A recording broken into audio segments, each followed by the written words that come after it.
وہ پورا بنے گا. وہ نقشہ موجود ہے، آج بھی موجود ہے. Protocol of the elders of the Zion 1897 میں انہوں نے یہ نقشہ دیا دنیا کو. ایک سانپ اس کے گرد ہے، اور وہ ان سب کے علاقوں کو یہ لے کر ایک گریٹر اسرائیل بنائیں گے. کیوں بنائیں گے؟ اس لیے کہ 1.5 کروڑ اسرائیلی دنیا میں ہے. ابھی تو 35 لاکھ آیا ہے صرف. موجودہ اسرائیل میں کتنے ہیں؟ 3 ملین، 3.5 ملین. اللہ اللہ کر سکتا. وہ کہتے ہیں سارے اسرائیلی جو یہودی اب یہاں لائیں گے. اس کے لیے ہمیں رقبہ چاہیے.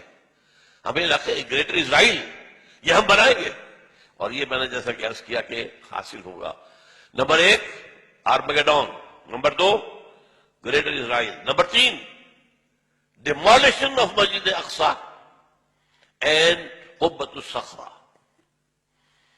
مسجد اقصی اور قبۃ الصخرہ، پتہ نہیں آپ کو پتہ نہیں معلوم ہے کہ نہیں، یہ اصل میں یروشلم کا ایک ماؤنٹ ہے، ایک پہاڑی ہے جسے ٹیمپل ماؤنٹ کہتے تھے. اس ماؤنٹ کے اوپر حضرت سلیمان علیہ السلام نے معبد بنایا تھا، عبادت گاہ بنائی تھی. وہ اسے ٹیمپل کہتے ہیں، ہمارے نزدیک مسجد تھی. حضرت سلیمان کی بنائی ہوئی عبادت گاہ جو ہے وہ کیا ہے؟ مسجد ہے.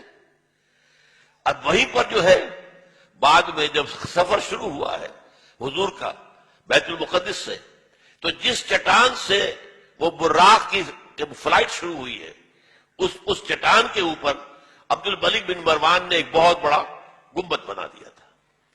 اس گنبد کے اوپر سونے کی پتری شاہ حسین نے چڑھائی ہے، جو فوت ہو گیا، جس کا بیٹا ہے شاہ حسین جو فوت ہو گئے. اور اسی وقت کہا تھا یہ یہودیوں نے، یہ سونا غالباً 35 من یا 35 ٹن، یہ میں کہہ نہیں سکتا، یہ سونا ہمارے کام آئے گا جب ہم ٹیمپل بنائیں گے اپنا.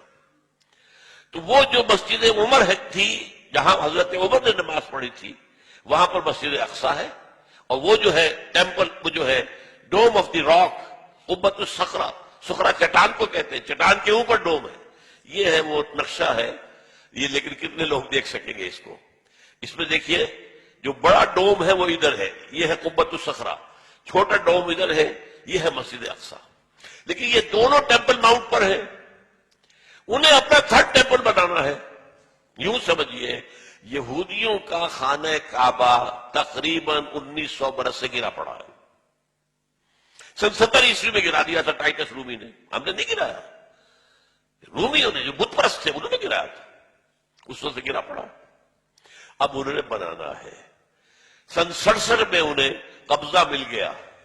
سن 67 سے پہلے ایسٹ یروشلم جو ہے وہ جارڈن کے پاس تھا. 67 کی جنگ میں جو ہے انہوں نے جیتا ہے، اسے واپس لیا ہے، اور وہاں پر اب اسے گرانا ہے. یہ ہے 3rd Armageddon, number 1 greater Israel, number 2 اور ڈیمولیشن آف مسجد اقصی اینڈ قبۃ الصخرہ and construction of the 3rd temple. اور نمبر 4 وہاں لا کر رکھیں گے تھرون آف ڈیوڈ کو. یہ پتہ نہیں شاید پہلی مرتبہ یہ سن رہے ہو آپ. مجھے بھی آج سے 2 سال پہلے جب پہلی مرتبہ میں نے پڑھا میں حیران رہ گیا. یہ کیا ہے؟ حضرت داؤد کا تخت کہیں محفوظ ہے؟ ہاں، یہ ایک پتھر تھا جس پر حضرت داؤد کو بٹھا کر تاج پوشی کی گئی ہے. اسی پر بٹھا کر حضرت سلیمان کی تاج پوشی ہوئی. پھر جو حضرت سلیمان نے یہ معبد بنا دیا، وہ معبد میں رکھ دیا گیا. اس کے بعد کسی بھی اسرائیلی بادشاہ کی تاج پوشی وہیں پر بیٹھ کر ہوئی. جب ٹائٹس رومی نے سن 70 عیسوی میں گرا دیا ان کے ٹیمپل کو، وہ پتھر لے گیا. وہ پتھر روم گیا، روم سے آئرلینڈ گیا، آئرلینڈ سے اسکاٹ لینڈ آیا، اسکاٹ لینڈ سے برطانیہ میں آ گیا، انگلینڈ میں آ گیا.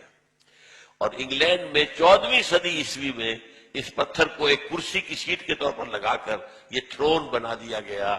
اور یہ جو ان کی پارلیمنٹ ہے، ویسٹ منسٹر کی پارلیمنٹ جو ہے، اس کے ساتھ جو چرچ ہے ویسٹ منسٹر ایبے، اس میں رکھا ہوا ہے.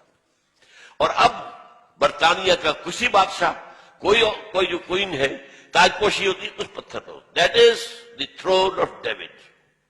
وہ لا کر رکھا جائے گا. یہ 4 نکاتی ایجنڈا ہے جس پر جیوز اور جو عیسائیوں میں جن کو ہم کہتے ہیں نیو کون، یہ آج کل آپ پڑھتے ہیں ہمارا نیو کون، نیو کنزرویٹوز، یہ لوگ جو ہے یہ متفق ہیں. یہ 4 نکاتی ایجنڈا. اسی لیے میں نے کہا تھا کہ جو اس صلیبی جنگ کا مرکزی مارکہ ہے وہ وہاں ہونا ہے، لیکن وہ چاہتے ہیں کہ اس سے پہلے پہلے افغانستان اور پاکستان ان سے نمٹ لیں، اس لیے کہ جب یہ گرائیں گے، جب یہ بیت المقدس کے اندر ہماری مسجد اقصی کو گرائیں گے، اور جب یہ قوت الصغر پورے عالم اسلام کے اندر آگ لگے گی، اور یہ جو حکومتیں ہیں اوپر بیٹھی ہوئی ہیں مسلمانوں کی، یہ تو جیسے کہ بعض سرمایہ دار کارخانے دار جو ہیں، ایک تو ان کے ہاں لیبر یونین ہوتی ہے جنوین، اور ایک ہوتی ہے پاکٹ یونین، وہ پاکٹ یونین ہیں تمام حکومتیں انکلوڈنگ اوور اون۔ مشرف سے بڑا پاکٹ اور کون ہوگا، اور وہ زرداری اس کا باپ نکلا، دونوں ایک دوسرے سے آگے۔ اور جیسا کہ میں نے بتایا فہد کے بعد ہمیں امید تھی بہتری کی، وہاں تو فہد کا باپ آ گیا، وہ تو سب سے بڑھ کے چلا گیا، وہ تو سجدہ ریز ہو گیا امریکہ کے سامنے۔ تو اندیشہ ہے کہ اس وقت جو ہے ہو سکتا ہے پاکستان کے ایٹمک جو اثاثے ہیں وہ فنڈامنٹلسٹ کے ہاتھ میں آ جائے، یہ حکومتیں سیلاب میں تنکوں کی طرح بہہ جائیں گی۔ یہ ہے، اس لیے میں دو باتیں آپ کو بتا دوں۔ 1967 کی جب جنگ ہوئی تھی، 6 days وار، اسرائیل نے 3 مسلمان ملکوں کو شکست دی ایک وقت۔ مصر سے سینائی پیننسولا لے لیا، شام سے گولان ہائٹس لے لیے، اور جارڈن سے یہ پورا ویسٹ بینک لے لیا۔ اسی ویسٹ بینک کے اندر یہ حصہ تھا جس پر کہ ٹیمپل ماؤنٹ ہے، اور جس پر یہ 2 سٹرکچرز ہمارے کھڑے ہوئے مسلمانوں کے مقدس مقامات، مسجد اقصی اور نمبر 2 قبۃ الصخرہ۔ اس وقت جو ہے انہوں نے جشن منایا تھا 1967 میں، اپنی فتح کا جشن منایا پیرس میں، اور وہاں تقریر کی تھی بن گوریون نے۔ بن گوریون ہوا the first prime minister of Israel, اور اس نے یہ کہا تھا ہمیں کسی عرب ممالک سے کوئی خطرہ نہیں ہے، ہمیں خطرہ صرف پاکستان سے ہے۔ حالانکہ پاکستان ایٹمک پاور تو نہیں تھا اس وقت۔ اس وقت جو ہے اس اصل صلیبی جنگ کی تمہید کے طور پر ایک تو یہ کہ افغانستان میں اس طرح پنجے گاڑ کر امریکہ بیٹھنا جانے والا نہیں ہے۔ یہ ہمارے بعض دوستوں نے جو بلوچستان میں رہتے ہیں بتایا جس طرح کی کنسٹرکشن یہ کر رہے ہیں، پورے پاکستان کے جو بارڈر ہے افغانستان کے ساتھ ایسے بنکرز بنا رہے ہیں، اتنے ہیوی بنکرز کہ پتہ ہی نہیں چلتا کہ ان کے واپس جانے کی کوئی نیت ہے۔ یہ پنجے گاڑ کر بیٹھیں گے، کیوں بیٹھیں گے؟ انہیں پتا ہے حدیث رسول کا کہ جب وہ آخری مرحلہ آئے گا جنگوں کا تو اس کے بعد یہاں سے فوجیں جائیں گی جو حضرت عیسیٰ علیہ السلام کے ساتھ ہو کر جنگ کریں گی یہودیوں کے ساتھ، وہ آخری مرحلہ، وہ دوسرا دور جو آنا ہے۔ یہ پہلے دور کی بات میں کر رہا ہوں، دوسرے دور کا اینڈ آپ کو بتا رہا ہوں۔ اور حضور نے یہ بھی بتایا کہ جب مہدی آئیں گے تو ان کی مدد کے لیے یہ مشرق کی طرف سے فوجیں آئیں گی، مشرق میں پاکستان۔ بہرحال اس لیے وہ ان دونوں کا معاملہ جو ہے پاکستان کے کم سے کم ایٹمک دانت توڑ دے، ایٹمک دانت، اور وہ ہمارے اندر گھس چکے ہیں، ہمارے گھروں میں گھس چکے ہیں۔ اسلام آباد کا گھیراؤ ہے، سہالہ میں ان کا مرکز ہے، اور جو امریکہ کی ایمبیسی ہے وہ کیا ہے، کہا جا رہا ہے کہ منی پینٹیگون بن رہی ہے وہاں پر، سینکڑوں مکان انہوں نے اسلام آباد میں لیے ہیں، سینکڑوں مکانات انہوں نے پشاور میں لیے ہیں۔ پشاور کا جو ہے 5 اسٹار ہوٹل ٹوٹل ان کے قبضے میں ہے، ہماری بات جو ہے ایئرپورٹس ان کے قبضے میں ہے، ہمارا وزیر اعظم یہ صدر بھی نہیں جا سکتا وہاں پر، کسی اور پاکستانی آفیشل کی جانے کا کیا سوال، ناٹ ایون یور پریزیڈنٹ اور یور پرائم منسٹر کے گو دیئر، وہ ان کے اپنے ہیں۔ تو یہ تو در حقیقت سورہ بنی اسرائیل میں الفاظ آئے ہیں، فَإِذَا جَاءَ وَعْدُ أُولَاهُمَا بَعَثْنَا عَلَيْكُمْ عِبَادًا لَنَا أُولِي بَأْسٍ شَدِيدٍ فَجَاسُوا خِلَالَ الدِّيَارِ، وہ تو ہمارے اندر گھس چکے ہیں، ہمارے گھروں میں گھس چکے ہیں، جب چاہیں گے کر لیں گے، اس کے لیے انہیں کوئی بہانہ چاہیے بس۔ یہ ہمارے ہاں سارے جو ہو رہے ہیں، یہ اتنے بڑے بڑے دھماکے جو کراچی میں ہوا ہے، یہ تو خود کچھ بھی نہیں ہے، یہ کہاں سے ہو رہا ہے؟ ریموٹ کنٹرول، کہاں سے انہیں اس قسم کا جو مواد مل رہا ہے، اس قسم کا بارود کہاں سے مل رہا ہے، کون ہے؟ یہ سب امریکہ کا معاملہ ہے۔